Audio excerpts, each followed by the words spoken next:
La Universidad Militar Nueva Granada tiene abiertas sus inscripciones para los programas académicos de pregrado y posgrado presenciales y distancia. Visítanos en www.umng.edu.co. Inscríbete ya. Universidad Militar Nueva Granada. Compromiso granadino con la excelencia. Vigilada.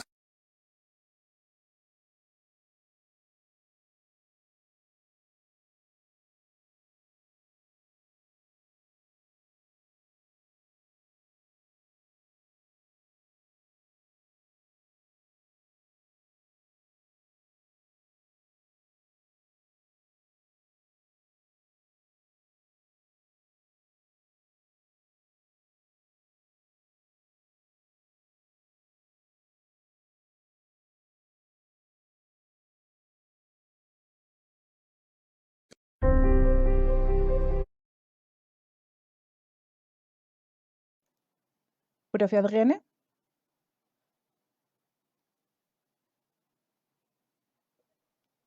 Andrea, muy buenas noches, te escucho muy bien. Ok. Profe Henry, ¿me escucha? Sí, Andrea, buenas noches, te escucho perfectamente.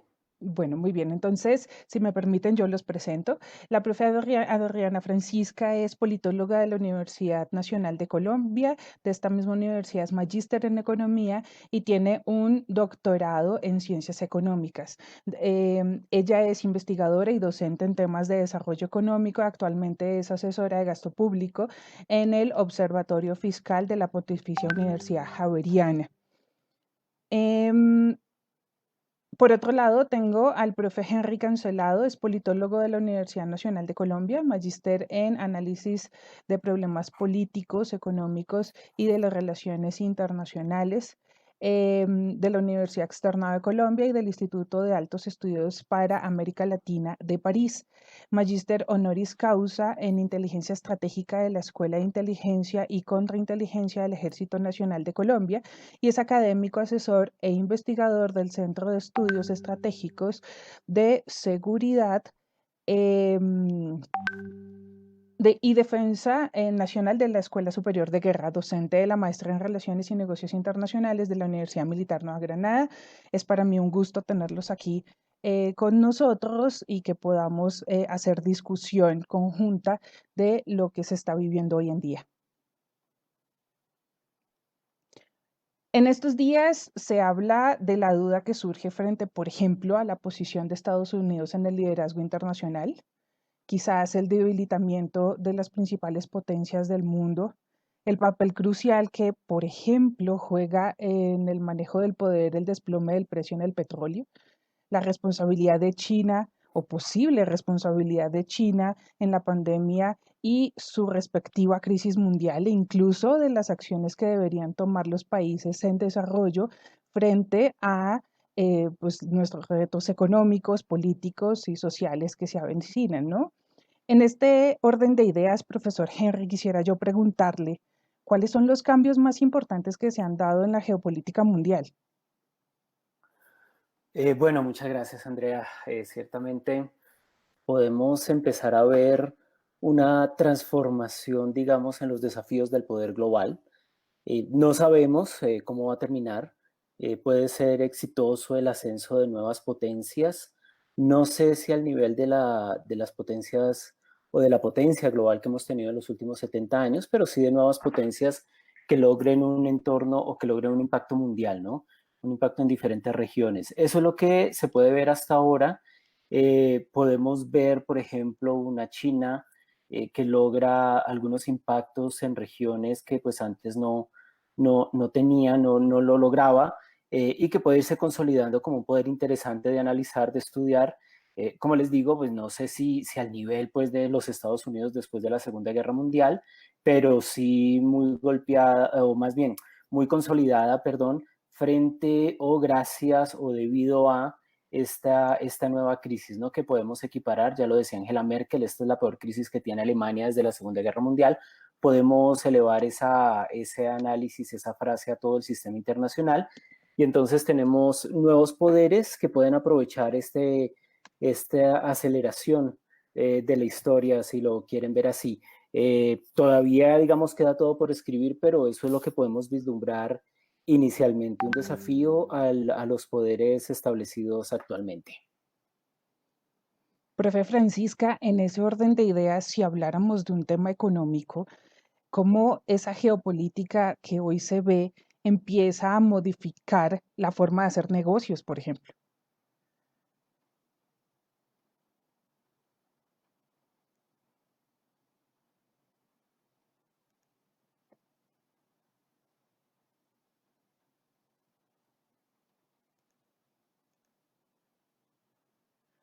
Profe Francisca,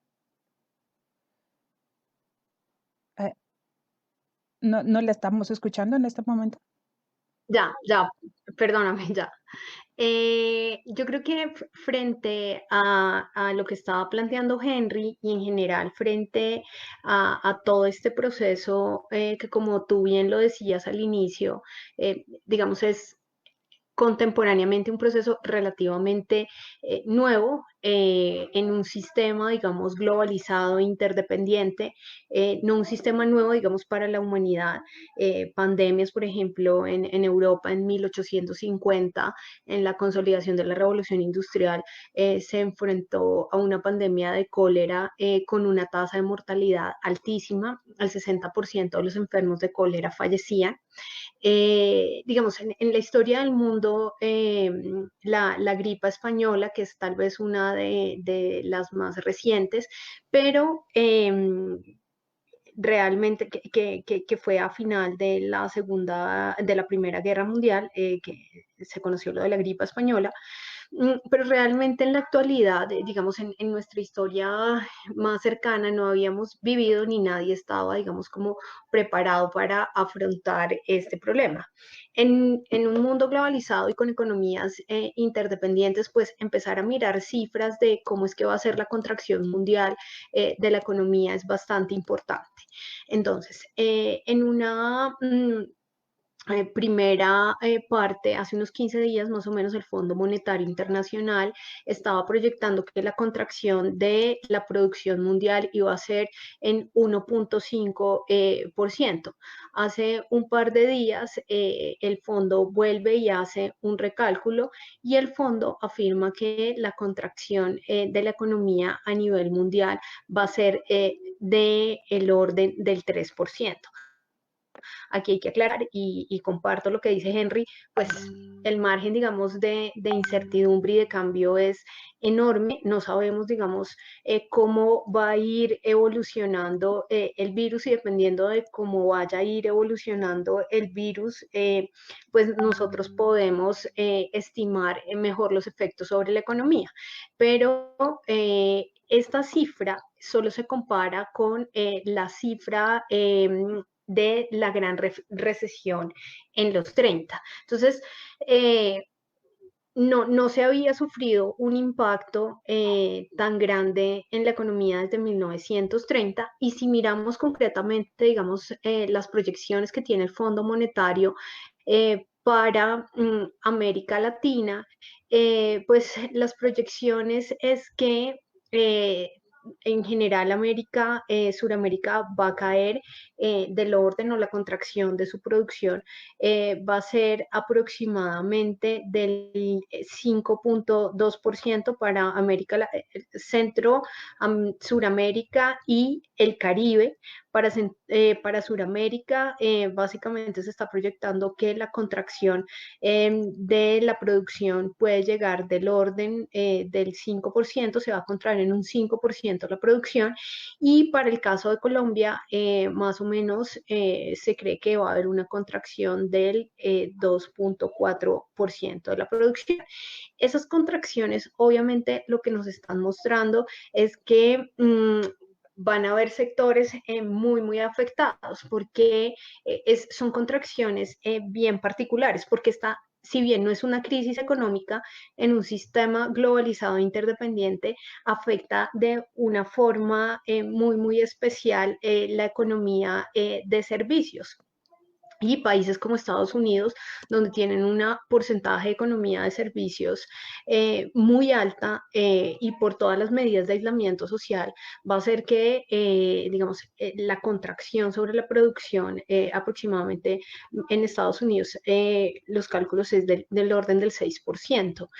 Entonces, esto nos va a generar, digamos, unos escenarios donde tendremos que repensar cómo nos relacionamos en lo económico. Ahora, estamos en un momento donde no podemos hacer tampoco transacciones de bienes de la misma forma que lo veníamos haciendo. ¿Qué veo, digamos, de ventaja en medio de todo este panorama complicado? Si bien Henry lo plantea, digamos, puede haber un reacomodamiento en términos políticos, dada la afectación económica, creo que desde lo económico también es importante empezar a ver el problema de la economía y la relación con el bien común. Fíjense que gran parte de lo que se nos está diciendo para solucionar la crisis es que necesitamos solidaridad, solidaridad, solidaridad. Venimos de un modelo económico que ha incentivado de una muy fuerte el individualismo y en este momento nos estamos planteando como sociedad y como el mundo, la única forma, digamos, de poder salir de esta crisis es solidaridad y también nos estamos planteando nuevamente y a gritos está pidiendo el mundo un rol económico del Estado muy claro. Entonces, creo que esos dos puntos de pasar de un mundo liberalizado donde el rol económico del Estado se había mermado bastante a un mundo donde ahora estamos diciendo, por favor, Estado, tengo un rol económico y una presencia muy fuerte para tratar de solventar esta crisis tan dura, creo que nos plantea unas formas diferentes para encarar desde lo económico y obviamente desde los negocios toda la relación internacional. Uno de los riesgos más grandes de emprender, ¿cierto? Cualquier tipo de proceso internacional es la incertidumbre y la incertidumbre causa muchas cosas, ¿no? Si, por ejemplo, habláramos de qué acciones más recomendables debería tomar, por ejemplo, Colombia frente a los movimientos políticos, frente a las capacidades o no, ¿cierto?, de los líderes tradicionales, ¿qué debería hacer Colombia, profesor Henry, frente a esa geopolítica mundial?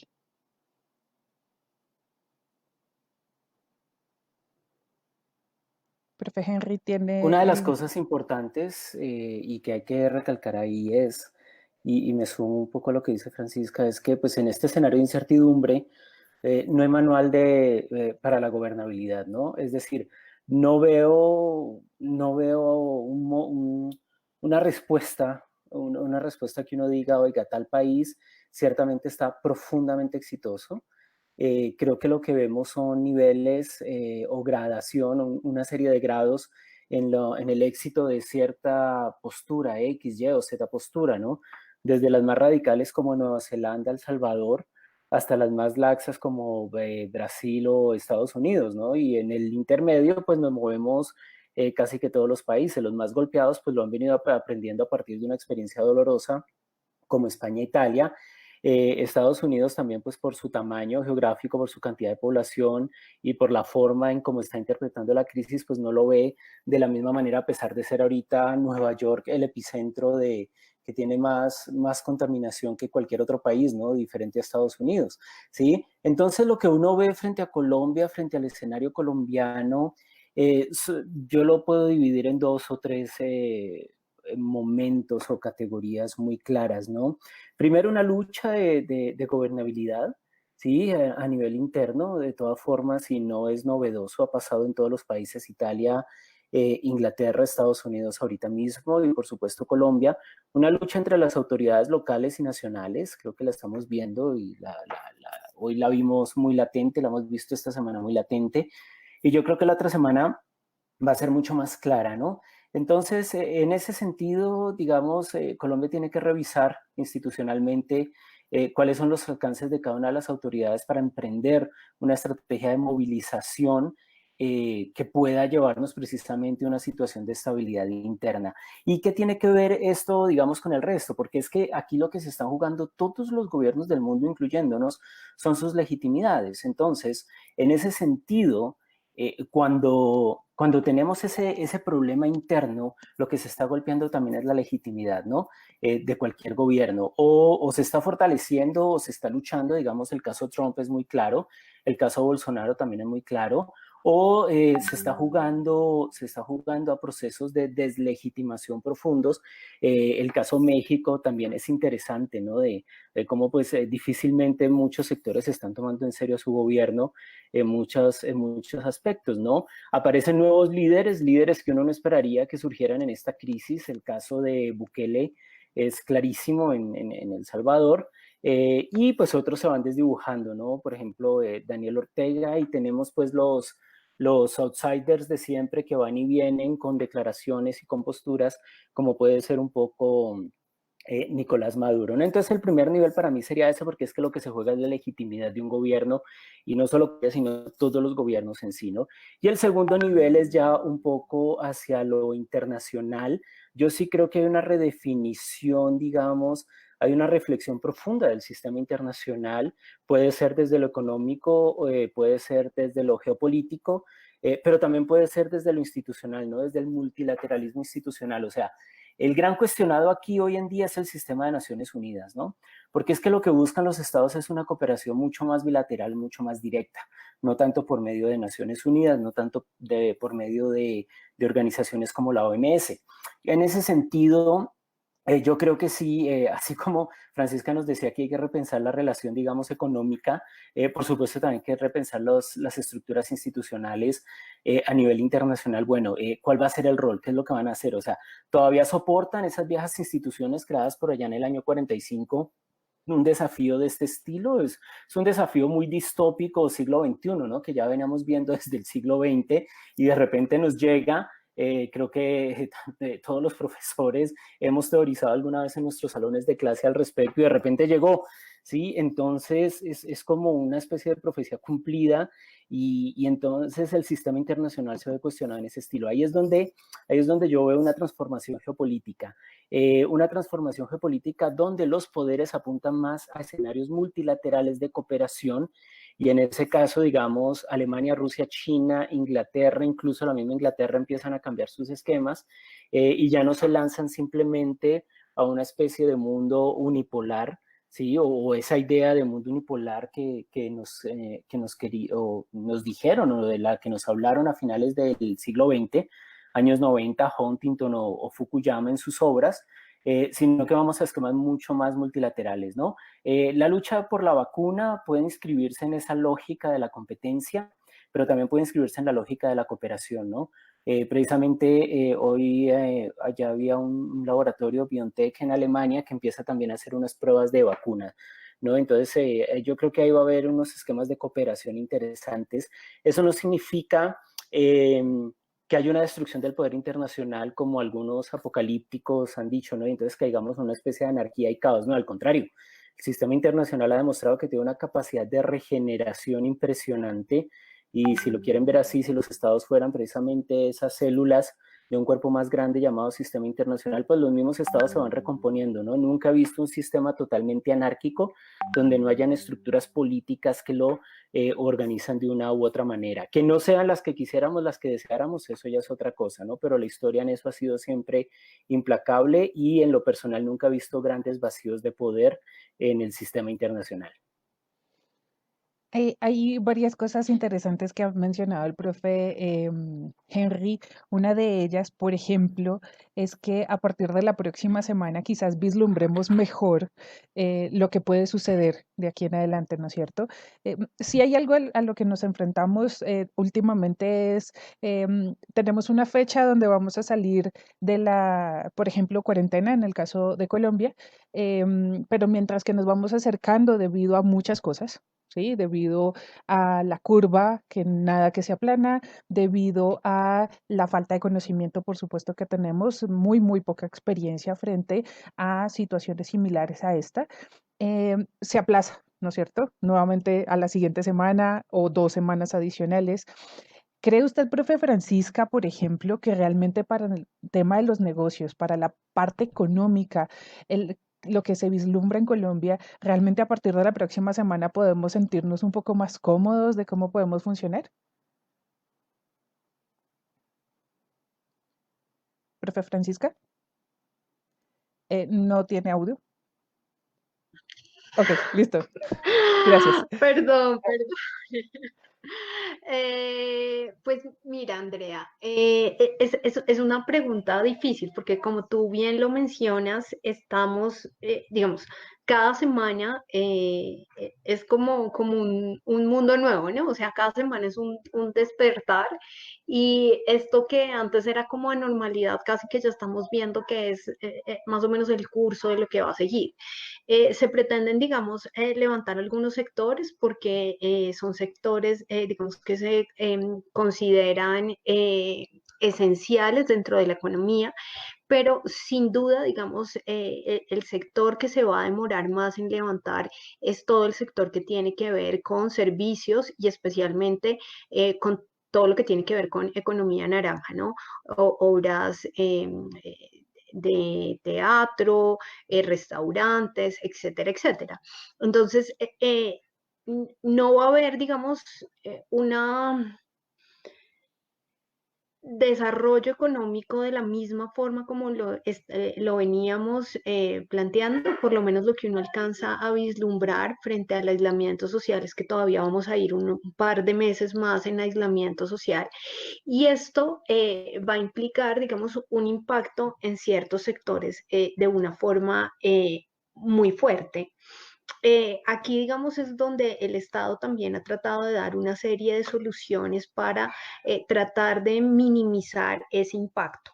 Ahora, yo creo que es importante también tener en cuenta el problema de la informalidad en la economía y en nuestra economía en particular, el 50% de las personas que se encuentran con un trabajo de del total, digamos, de la población empleada en Colombia, el 50% hace parte de la economía informal.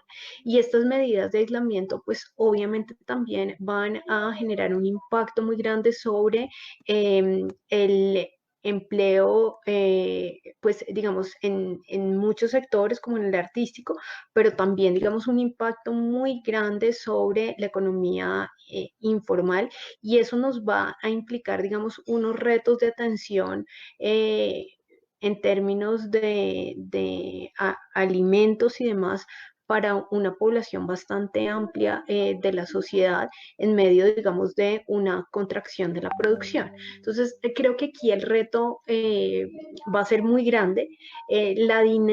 La dinamización, digamos, más adelante también de la economía va a depender también mucho del Estado y aquí será muy importante que cada centavo que le llegue al Estado, si digamos siempre hemos deseado transparencia presupuestal, bajar niveles de corrupción, etcétera, etcétera, esta vez sí que el efecto multiplicador del gasto será muy, muy importante y por eso, digamos, ese rol económico del Estado será central y además de que el rol económico del Estado será central, será importantísimo el rol ciudadano, el rol de la academia, donde pues en general se esté haciendo como una veeduría del gasto sobre los sectores donde se van a inyectar el dinero que se está recogiendo, digamos, vía endeudamiento externo. Entonces yo creo que eso es importante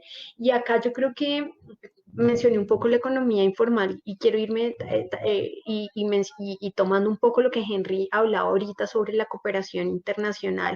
Esta cooperación internacional no solo se dará en términos de salud, o sea, digamos como Henry muy bien lo mencionaba, la cooperación en términos de cómo vamos a llegar, digamos, a una solución conjunta, si logramos y qué tan rápido, pues Dios quiera que sea más rápido que tarde, lograr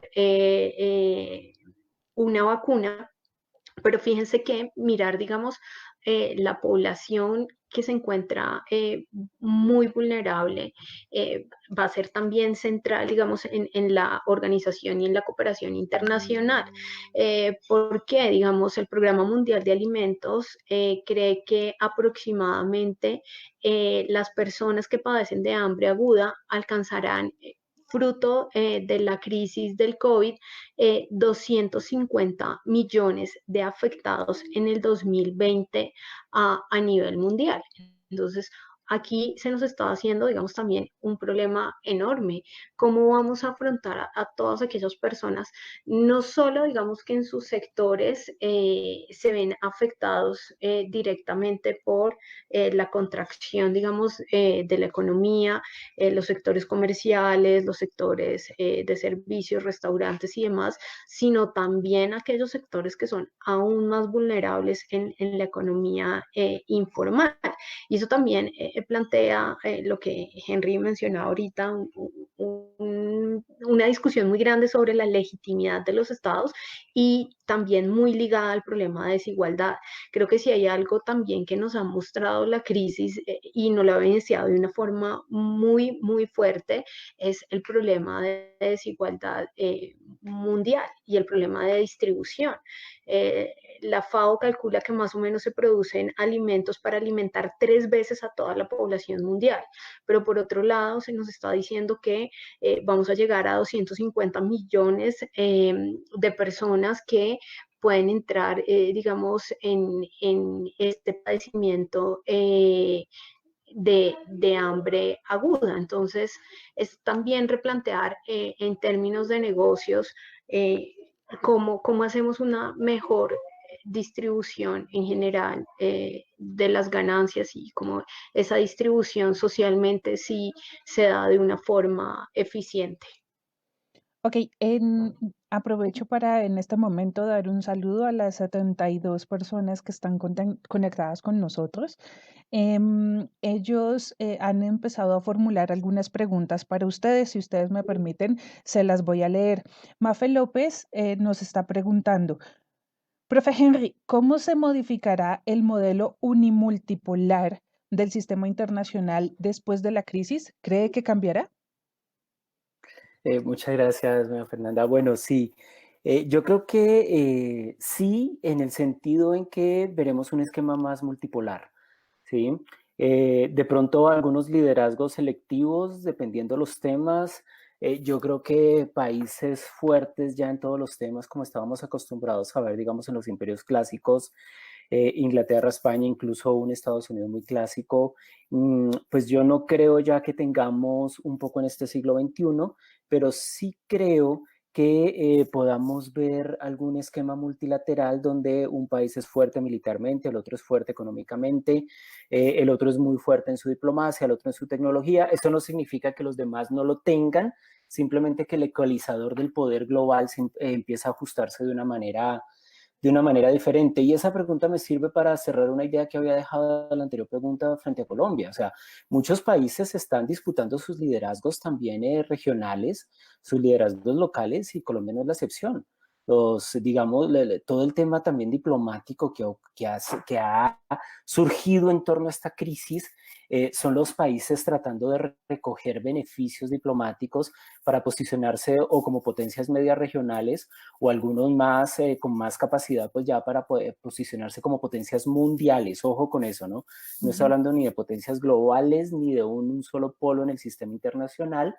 Entonces, yo sí veo que de pronto el sistema unimultipolar que hablábamos en los años 90 y que nos ha llegado en una categoría muy, muy contemporánea, y sé que Francisca se ríe porque lo padecimos juntos, ese modelo en la carrera, precisamente se da porque el ecualizador del poder va a cambiar, ¿no? Eso no significa que no haya países muy poderosos, ojo, y no estoy diciendo que eso no significa que un Estados Unidos no pueda salir bastante poderoso también de esta crisis, ¿no? Pero por favor, no es el Estados Unidos de 1955, es eso lo que quiero señalar en este caso. Ok, está muy bien. Tengo aquí al estudiante Daniel Zambrano y él formula la siguiente pregunta. Profe Francisca, ¿cómo empezar a modificar o cambiar el chip en nuestro país para cambiar nuestro modelo económico que depende de los combustibles fósiles? Y hay una pregunta, digamos, conectada por Tamia Carrillo, y ella pregunta, ¿el actual modelo económico sufrirá una transformación en donde el Estado va a tener que tener una mayor intervención? ¿Qué opina? Bueno, comienzo. Muchas gracias a ambos por la pregunta, por las preguntas. Empiezo por la última. No es que el Estado vaya a tener, sino que el Estado ya en este momento está teniendo un rol económico fundamental. Fíjense, digamos, todas las operaciones del mercado que ha hecho el Banco de la República, en Estados Unidos la Reserva Federal, el Banco Central Europeo. No, o sea, no ha habido un país donde uno pueda decir hay una ausencia, digamos, de una política fuerte, agresiva, digamos, tanto en términos monetarios como en términos fiscales. Se está hablando, digamos, de buscar y el Fondo Monetario, los organismos multilaterales están ofreciendo créditos. Para algunos países, digamos, se está hablando de congelar la deuda, el pago de la deuda por unos momentos. Entonces, fíjense que no es que el Estado vaya a tener, sino que ya está teniendo un rol fundamental. Y fue un cambio rapidísimo, o sea, fue un cambio en segundos. De repente veníamos de un modelo, digamos, donde se abogaba, digamos, unas finanzas muy libres, con muchos sectores pidiendo poca participación del Estado, otros sectores, digamos, tratando de buscar más participación del Estado en lo económico. Y en este momento, sí o sí, si no se hacen estas medidas que logren aliviar y por otro lado, medidas que logren inyectar dinero al sistema de salud, y si esto no lo hace el Estado, pues digamos, ningún privado lo va a hacer. El principio fundamental del rol económico del Estado lo va a dar Keynes en un ensayo en 1926, es un ensayo previo a la publicación de su teoría general. Y en este ensayo, Keynes plantea que el rol económico del Estado es actuar allí donde el privado no lo hace, y que el rol económico del Estado, digamos, no es la estatalización que conocimos de los medios de producción, ni tampoco un intervencionismo del Estado, sino que, digamos, el rol económico del Estado, lo planteaba Keynes en estos términos, es una técnica de mejora del capitalismo. Y de hecho, si uno mira en el periodo posguerra, post Segunda Guerra, donde el Estado va a tener un rol económico muy fuerte, uno puede examinar, por ejemplo, indicadores de desigualdad y en muchas sociedades estos indicadores mejorar. Entonces, en este momento el Estado ya está teniendo, va a tener y va a tener un rol fundamental en la reactivación económica. Entonces, creo que eso es importante. Y la otra pregunta, Andrea, perdón, se me escapó la otra pregunta, ¿me la puedes repetir, la primera? Sin ningún Eso problema. pasa cuando uno empieza. Sin ningún problema. Gracias. El estudiante Daniel Zambrano pregunta, ¿cómo empezar a modificar o cambiar el chip en nuestro país para cambiar nuestro modelo económico que depende de los combustibles fósiles? Dejar de depender de los combustibles fósiles, yo creo que es algo que también con la crisis nos hemos dado cuenta que es evidente. O sea, es evidente que efectivamente la contaminación que se estaba generando, digamos, con los altos niveles de producción y producción, digamos, no amigable con el medio ambiente, pues es real. Creo que todos hemos visto estas imágenes de mares más limpios, bueno, etcétera, etcétera. Entonces, yo creo que partiendo, digamos, de esta experiencia que hemos vivido y que era casi que impensable, o sea, yo creo que, y yo creo que Henry lo decía con mucho acierto, a veces en las clases uno generaba como escenarios hipotéticos, pero más allá de creer que iba a pasar ya en 6 meses o que esto iba a ser una realidad, pues yo creo que nadie se imaginaba, digamos, uno, que la producción mundial pudiera parar de alguna forma y de este nivel, ¿no? Entonces, creo que esto lo que va a implicar es definitivamente más investigación, más desarrollo. Los sistemas de producción limpios están. Ahora, claro, ¿qué implica? Que en este país hay unos textos muy buenos de José Antonio Campo, donde se muestra cómo desde el 93 más o menos, como desde los 90 más o menos, hemos venido en un periodo de desindustrialización.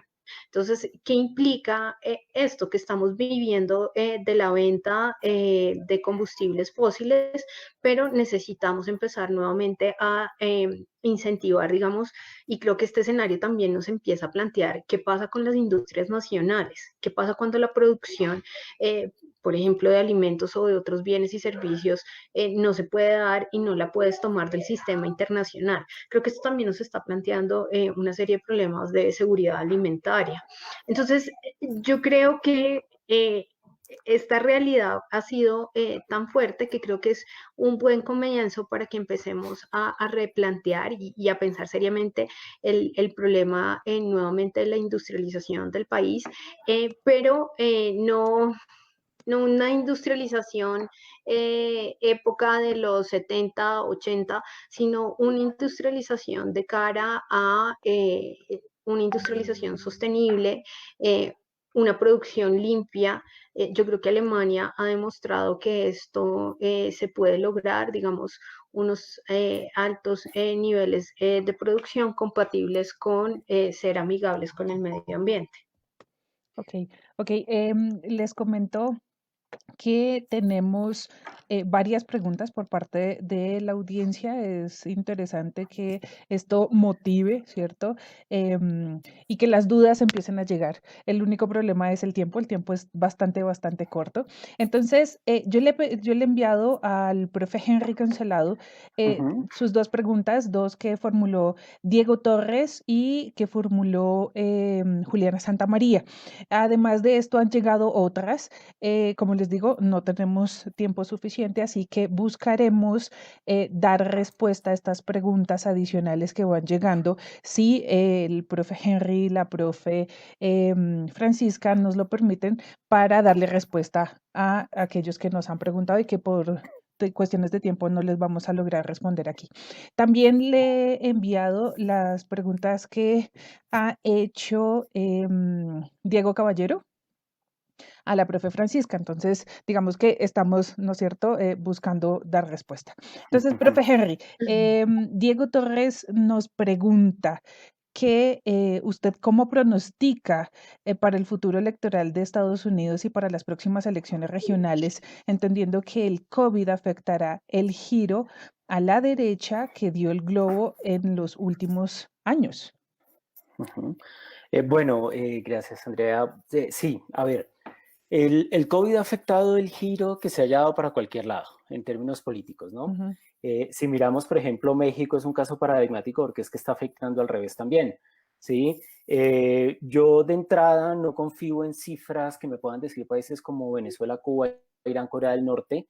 Entonces, digamos que ahí no podemos decir que hacia dónde está afectando, pero pues no creo que sea tan bajo o como señalaba Daniel Ortega en Nicaragua cuando reaparecen, es que tenemos un solo enfermo. Hombre, yo creo que también hay algo ahí de algún desconocimiento de ciertas cosas. Entonces yo creo que los giros se han afectado para cualquier lado.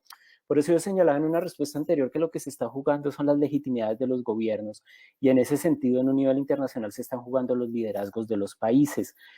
Yo que veo, y es que de todas formas Trump tiene una gran audiencia y es este estadounidense white, anglo-saxon and protestant, ¿cierto? Es este WASP de Wall Street, es este texano, es este blanco de las planicies estadounidenses que de todas formas juega a un discurso de derecha. Y si han visto las manifestaciones esta semana, es un tema de, no, discúlpeme, es que encerrarme es ir en contra de mis libertades, ¿cierto? Donde algunos médicos se paraban enfrente de los carros a enfrentarse a los manifestantes en Estados Unidos ¿cierto? Entonces es un tema de recordar esta frase del himno de Estados Unidos de The Land of the Free, ¿no? Y The Home of the Brave, ¿no? Entonces vamos a poder salir de esto, que es un poco el mensaje que está llevando Trump, y ese mensaje cala. Y ese mensaje le cala al empresario, ese mensaje le cala al banquero, ese mensaje le cala al WASP de las planicies, ese mensaje cala mucho. Y entonces, en ese sentido, yo no veo que los demócratas puedan asentar unas bases interesantes para poder dar una campaña en este caso, ¿no? ¿Qué puede cambiar un poco? Que como el COVID realmente no va sobre ideologías como tal, a pesar de todo, lo que quieran creer algunos, de todas formas, lo único que veo que pueda cambiar esta tendencia electoral en Estados Unidos es que el COVID empiece a afectar muy fuertemente a esos sectores que ahorita no creen en él, por así decirlo, ¿no? Porque es que también lo hemos puesto en términos de fe. Entonces el COVID también se nos volvió una fe. ¿Usted cree en el COVID o no cree en el COVID, no? Si usted no cree en el COVID no le va a pasar nada. Complicado, ¿no? Porque es una lógica medieval un poco complicada que estamos asumiendo en el siglo XXI, ¿no? Nos devolvimos 1000 años en la forma de razonar frente a algunas cosas. Entonces, cuando estados como Texas, Missouri, etcétera, empiecen a afectarse, puede cambiar el mapa electoral. ¿Cómo lo veo ahora?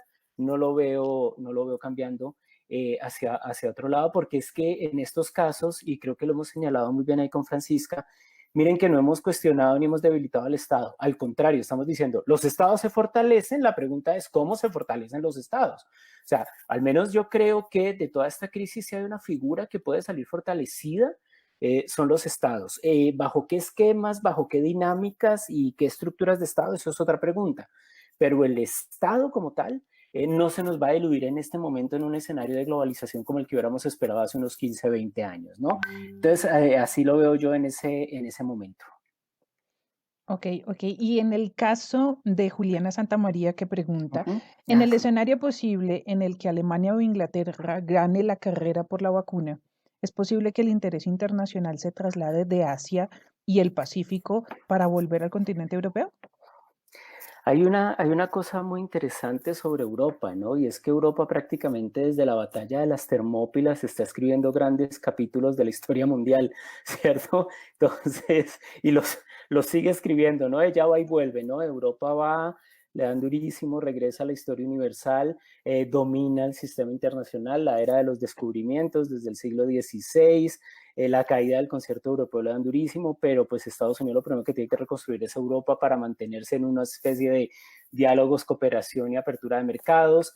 Entonces yo no veo una Europa ausente, veo de pronto sí una Europa golpeada. Miren, España, Italia es el caso, Alemania también lo es. Francia ha tenido un liderazgo interesante, Inglaterra, el primer ministro aprendió con dolor que la cosa era un poco más seria. Entonces, yo lo que veo es una Europa que siempre va a jugar como una especie de fiel de la balanza, ¿no? Es una Europa que siempre está en el escenario internacional jugando para alguno o para otro lado, en el sentido en que siempre es un determinante de poder. Es decir, Europa tiene economía, Europa tiene poder militar, Europa tiene diplomacia, Europa conoce el mundo, Europa forjó el sistema contemporáneo. Es decir, a eso es a lo que voy un poco en este sentido, ¿no? Entonces, ya sea desde Asia o ya sea desde las Américas, cualquiera de los dos va a tener que contar con Europa, ¿sí? A eso es a lo que voy. Y de todas formas, y ahí en la pregunta está también, grandes actores de la industria farmacéutica, grandes actores de la biomédica están pues en Europa, ¿no? Y Alemania es un actor fundamental en esto, todos lo sabemos, y la tecnología y los recursos que tiene Europa y le ha metido a estos temas desde siempre ha sido bastante importante. No sé si es producto de sus viejos sueños totalitarios de las ingenierías sociales, ¿no? Pero siempre Europa ha estado a la vanguardia de una gran cantidad de experimentos, de medicinas, bueno, ¿cierto? De una gran cantidad de cosas, ¿no? Entonces yo veo Europa ahí, ¿cierto? Como ese fiel de la balanza que la puede inclinar para un lado o para el otro, ¿no? Se puede ir el mundo para Asia, se puede devolver el mundo a las Américas, pero Europa siempre va a ser, como se dice en inglés, el wingman, ¿no? El que acompañe, el escudero que está ahí también en el sistema internacional para acompañar el país que tenga un nuevo poder. Ok, interesante, muy interesante. Profe Francisca, demos cierre entonces con la pregunta que le ha hecho Diego Caballero. ¿Qué piensan del ingreso universal como medida para reactivar la economía durante y después de la pandemia? Una renta básica universal, esto se ha discutido desde Europa y digamos hay varios académicos, Daniel Raventós, bueno, hay varias personas trabajándole un poco a este tema de la renta básica universal. Creo que puede ser algo bastante interesante. El asunto es qué capacidad tienen los estados para poder financiar esto. Una renta básica universal que permitiría, digamos, en términos macroeconómicos, que la demanda agregada no se viese tan afectada, porque al tener una renta básica universal, todos por lo menos tendríamos el recurso básico para demandar, digamos, nuestros bienes de subsistencia. Si se fijan, digamos, en el escenario europeo, los confinamientos no han sido, digamos, tan complejos en términos de la atención de la población vulnerable, porque en el escenario europeo es muy claro todo lo que tiene que ver con el tema de subsidios de desempleo. Entonces, una persona, por ejemplo, que viva en Francia, la mandaron de confinamiento y esto se denomina desempleo técnico y le dan el 84% de su salario. Creo que, digamos, en economías y en estados, porque es que esta, digamos, esta perspectiva de entender cosas como los subsidios al desempleo y demás, es una perspectiva de entender el trabajo como un derecho fundamental. ¿Y eso quién lo garantiza? Eso no lo garantizan los estados, sino, perdónenme, no lo garantizan los mercados, porque en el mercado el trabajo es un factor de producción, mientras que desde la otra perspectiva, el trabajo, ¿qué es? El trabajo es un derecho fundamental. Entonces, esto implica nuevamente, como Henry lo mencionaba, el fortalecimiento de los estados. Desde esta perspectiva serían los estados en términos pues, económicos, pero creo que la iniciativa de la renta básica universal en este momento puede tener muchísimo más auge que en otros escenarios, digamos, hace un año en un escenario, digamos, de un mundo globalizado. Entonces, creo que la discusión puede llegar a ser una solución interesante. ¿Qué tanto se va a asumir y qué tanto va a permeabilizar esto en las sociedades? También dependerá de un asunto de Estado y de cultura política y de empezar a ver más, digamos, desde la herencia europea y concretamente muy desde la herencia alemana, el rol, digamos, económico del Estado frente a los trabajadores. Ok, definitivamente hay una gran cantidad de temas para poder desarrollar aquí. Muy bien, con esto damos cierre a este conversatorio. Muchas gracias, profesores Francisca y Henry. A la audiencia, si les ha surgido más preguntas, han llegado algunas adicionales, por favor déjennos los comentarios abajo, buscaremos dar respuesta. Y nos vemos en nuestro próximo conversatorio, el papel de las pandemias en la transformación del nuevo orden mundial, que se va a realizar el próximo miércoles 29 de abril a las 9 de la noche. Así que buenas noches y que tengan, sí, un feliz descanso. Vale, Vale, muchas Andreita, gracias. me regalas, muchas gracias, me regalas un segundito para hacer, Claro, digamos, una corrección frente a la presentación que hiciste mía. claro, sí. Ah, vale, vale. No, quería hacer la acotación que estuve vinculada con el observatorio, pero en este momento no, en este momento estoy dedicada a mis clases tanto en la Javeriana como en la Nacional. Ok, mi profe. Entonces, muchísimas Vale, no, gracias a por la ti, mil gracias. participación.